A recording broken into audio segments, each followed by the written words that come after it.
کیا آپ نے کبھی محسوس کیا ہے کہ کوئی شخص آپ کے دل میں اترا ہوا ہو، چاہے وہ دور دور تک نظر نہ آئے، چاہے دن گزرتے جائیں، اس کی یاد کم نہیں ہوتی؟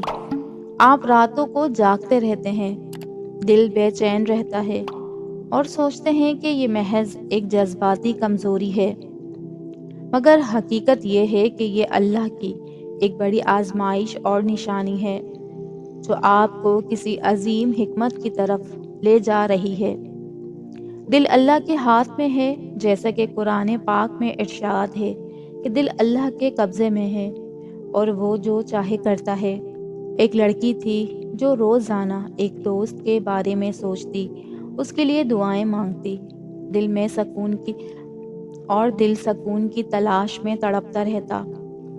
وہ شخص دور بھی تھا مگر دل قریب محسوس ہوتا، کبھی کبھی تو خوابوں میں بھی آ جاتا۔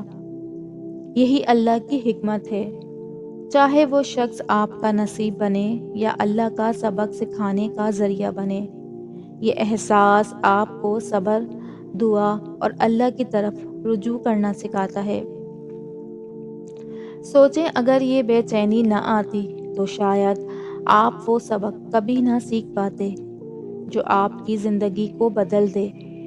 اللہ کی رحمت میں تاخیر میں ہمیشہ خیر ہے۔ اللہ کی حکمت اور دل اللہ کی تخلیق ہے۔ ہر احساس، ہر یاد اللہ کی مرضی سے آتی ہے۔ ہم سوچتے ہیں کہ یادیں ہمارا اختیار ہیں، مگر اللہ فرماتا ہے کہ تمہارے دلوں میں جو کچھ ہے وہ ہم جانتے ہیں۔ جب اللہ کسی دل میں رکھتا ہے تو یہ یا تو اس کا نصیب کا حصہ ہوتا ہے یا دل کی تربیت اور پاکیزگی کا ذریعہ۔ یہ احساس آپ کو بہتر انسان بناتا ہے، آپ کی دعائیں قبول کروانے کا سبب بنتا ہے۔ حدیث میں ہے کہ اللہ پر توکل کرو تو وہ کافی ہے، اور یہ یاد توکل کی آزمائش ہے۔ ایک لڑکے کی پہلی محبت ناکام ہوئی، دل میں یاد اور درد رہ گیا۔ وہ رو رو کر دعائیں کرتا، قرآن پڑھتا۔ وقت گزرا تو وہ نہ صرف بہتر مسلمان بنا بلکہ اللہ نے اسے اصل نصیب میں ایک بہترین رشتہ عطا کیا جو اس کی تربیت کا پھل تھا۔ یہ سب اللہ کی حکمت تھی، جیسا کہ تاخیر انکار نہیں بلکہ رحمت ہے۔ یہ احساس کبھی ضائع نہیں جاتا۔ اللہ کی حکمت ہمیشہ بہترین ہے اور دل کو صاف کرنے کا ذریعہ بنتا ہے۔ نصیب اور دعا کی طاقت کیا ہے؟ اکثر ہم پوچھتے ہیں کہ اگر یہ نصیب میں ہے تو ابھی کیوں نہیں ملا؟ کیوں دل تڑپتا ہے؟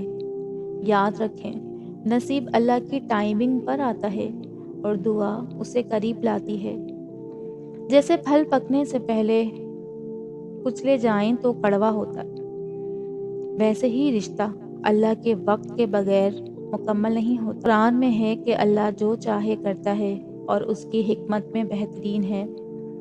صبر اور دعا سے دل مضبوط ہوتا ہے۔ ایک لڑکا کسی لڑکی کو پسند کرتا ہے، دل میں شدت بھی ہوتی ہے، راتوں کو دعا کرتا ہے اللہ صحیح راہ دکھائے۔ نصیب میں وقت نہیں آیا مگر اس کی دعائیں اور صبر اسے اللہ کے قریب لے گئیں۔ آخرکار اللہ نے بہترین رشتہ دیا جو پہلے سے 100 گنا بہتر تھا۔ تو یہ توکل کی ہی طاقت تھی۔ سوچیں کیا واقعی ہم ہر چیز کا وقت جان سکتے ہیں؟ نہیں، اللہ کا وقت سب سے بہترین ہے اور وہ سنتا ہے۔ جب اللہ راستے بدل دے تو کیا ہماری زندگی پہ اثر آتا ہے؟ اللہ کبھی کسی کو دل میں رکھ کر یہ سکھاتا ہے کہ اصل مقصد وہ شخص نہیں بلکہ آپ کی روحانی ترقی ہے۔ اگر وہ نصیب میں نہ ہو تو اس یاد کی دعائیں آپ کی زندگی بدل دیتی ہیں۔ اللہ دل کے زخم دے کر بہتر بناتا ہے۔ جیسا کہ دل صاف ہو تو اللہ کی نگاہ ہو۔ یہ آزمائش آپ کو جنت کی طرف لے جاتی ہے۔ ایک لڑکی کسی شخص کی یاد میں صبر کرتی رہی، دعائیں مانگتی رہی۔ وہ شخص نصیب میں نہ آیا مگر وہ خود اتنی مضبوط اور روحانی ہو گئی کہ اللہ نے اسے اصل محبت عطا کی جو اس کی تربیت کا نتیجہ تھی۔